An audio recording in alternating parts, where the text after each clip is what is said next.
today. Triumph of Surgery from your supplementary reader, the first chapter. We're going to start its reading and discussion today. This chapter is about a lady, Mrs. Pumphrey. She has a pet dog, Tricky, and she pampers that dog a lot. And the way in which she showers her love on that dog is by feeding it, right? And so it happens because of so much of love and care and so much of feeding. What happened to Tricky was he became so overweight that it was difficult for the dog to walk even. Yes? Do you think dogs can become overweight? Is it possible for dogs to become fat and overweight? We see the dogs, they keep on running around here and there and they're so active. So how can they become overweight? Can they? Yes. So what are we supposed to do if the dog becomes overweight? Yes. So what are we supposed, if you have a pet dog, yes, how many of you have? Yes. So they become overfed, right? And when they are lazy, so it happens like that. You keep on giving them food and they'll eat and they'll keep on lying, and you give them more food and that process will continue. As a result, what is going to happen? They'll just lie down over there and they won't walk around much, and you have to make an effort to actually get them walking and moving and running here and there, isn't it? Right? So what are we supposed to do if our pets become overweight? Should we allow this to happen in the first place? Every animal has a fixed diet, right? And what happens to us also if we eat too much? We also become overweight. We won't be able to move. We'll become so lazy. We will have health issues. And the same thing happens with our pets also. Yes. So here this is, and when you are overweight, what is the best way to control that? What is the best way to become fit again? To exercise? What else? What else? To reduce your diet? Yeah. To eat healthy, not to keep on eating and eating the whole day. Yes, absolutely correct. We should not eat junk food, right? So here, if this applies to us, do you think the same method can be applied to our pet dogs also? Yes. And if a dog falls sick, where does the dog go for treatment? Where do we take the dog for treatment? Yeah, to the vet. Absolutely correct. We'll take it to the veterinary hospital. And yes, so the doctor is going to prescribe something and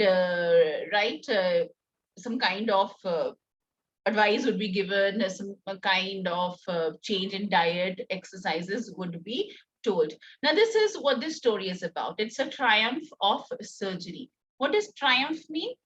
Triumph means victory. Surgery, an operation. But does this surgery happen in this story? So right here, does this surgery actually happen? Does it happen? And what is the surgery about? So we're going to find out here. So as I told you, it's about Tricky. He was a pet dog and really overfed and overpampered by his mistress, Mrs. Pumphrey. And now what did the doctor do? What did Dr. Heriot do? And how did he take care of the little dog? Yes.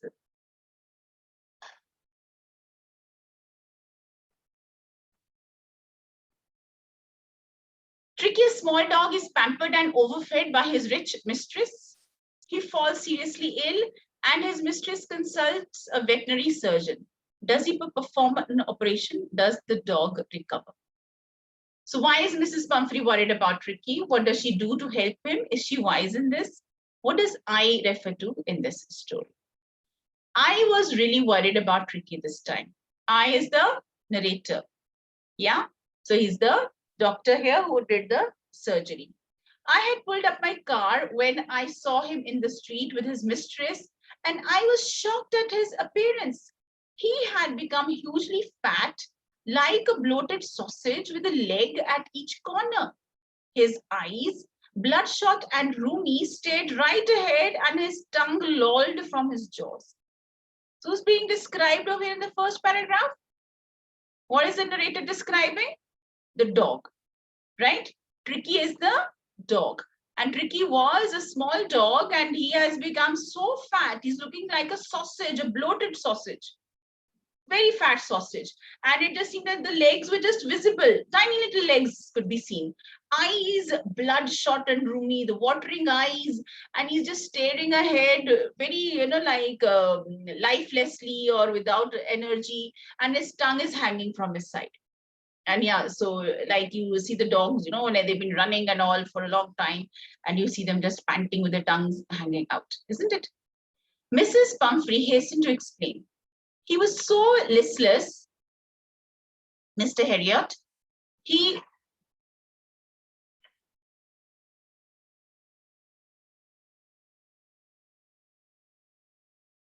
just a minute. Okay. Mrs. Pumphrey hastened to explain. She's hurriedly explaining that what is the reason for his appearance like this. Look at him, his eyes, they're all red and watery. Mr. Heriot, he seemed to have no energy. I thought he must be suffering from malnutrition. So I have been giving him some little extras between meal to build him up. Some malt and cod liver oil and a bowl of Horlicks at night to make him sleep. Nothing much really. So she's worried, that he's become so lazy. He's not energetic. And what did the lady do? In between his meals, she's giving him something more to eat. She's giving him these energy drinks, she's giving him more food and snacks and drinks, which is going to make him even more fatter, right? So she's in fact harming the health of the poor little dog. And did you cut down on the sweet things as I told you? And look at her giving him a bowl of Horlicks at night also to sleep. And as far as we know, we don't give sweet things to dogs. It's not good for their skin. And did you cut down on the sweet things as I told you? Oh, I did for a bit, but he seemed to be so weak I had to relent. He does love cream cakes and chocolates, so I can't bear to refuse him. So she's feeding the dog what? Chocolates and cream cakes. And she thinks that the dog is looking so lifeless and is looking so lazy that she cannot say no to the dog and feeds him even more. I looked down again at the little dog. That was the trouble. Tricky's only fault was greed. See, Mrs. Pumphrey is feeding the dog and the dog is eating. He's so greedy. And because he eats so much, he has developed a huge appetite. So now he wants to eat more and more. That was the trouble. Tricky's only fault was greed. He had never been known to refuse food. He would tackle a meal at any hour of the day or night. And I wondered about all the things Mrs. Pumphrey had not mentioned. Yes, so these are the things that she has told him about. And there are things which she's not told him about, maybe the things that she's giving him to eat. So what is Tricky doing? He's eating a lot. He's not exercising. And yes, so he is also known to eat meals at any time of the day or night. So whenever you give him food, he's ready to eat, which is not a nice thing. Overeating is not good for anybody. Are you giving him plenty of exercise? Well, he has his little walks with me, as you can see. But Hodgkin, the gardener, has been down with lumbago, so there has been no ring throwing leg. Okay.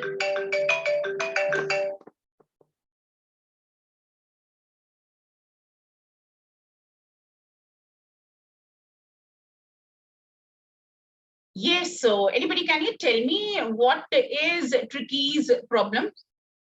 What is Tricky's problem? That he's lazy. What else?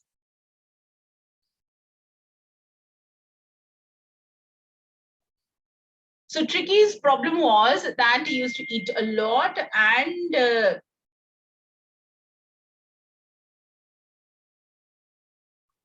and his mistress also fed him a lot. So what were the things that she gave him to eat? Yes? What were the things? And we're not supposed to give dogs. She's given cakes and chocolates and Horlicks and cod liver oil and so many things also she's given there. And these are there if the dog is weak. But already look at the appearance of the dog. What did the dog look like? What did the dog look like? Yes, was fat and looked like a bloated sausage, you know, really bloated, too fat, and little legs at the corners. And what about the way he was walking? The dog, how was he walking? With great difficulty, the dog was walking, and his tongue was hanging out and his eyes were watery. And of course, the doctor is really worried. And who is the biggest problem, do you think? Is it the dog or is it Mrs. Pumphrey who's feeding the dog so much? And is the dog getting enough exercise? Is he getting enough exercise? No, he's not getting enough exercise. And yes, so he just tries to go for a little walk, but he does not walk much. And because he does not walk much, what does Mrs. Pumphrey think? That he's not well. And what does she do? She gives him more food. The dog becomes more lazy, he gets more food. And the dog cannot say no to food. He is there so hungry always because he's developed such a big appetite. Okay, so one thing has led to another, and now Tricky is very, very overweight and there's a problem with his health. Yes, so Mrs. Pumphrey is in a way responsible for this. Absolutely correct. Yeah, let's continue now. See, look at the poor dog, so fat, looking there, the tongue hanging out and little legs here.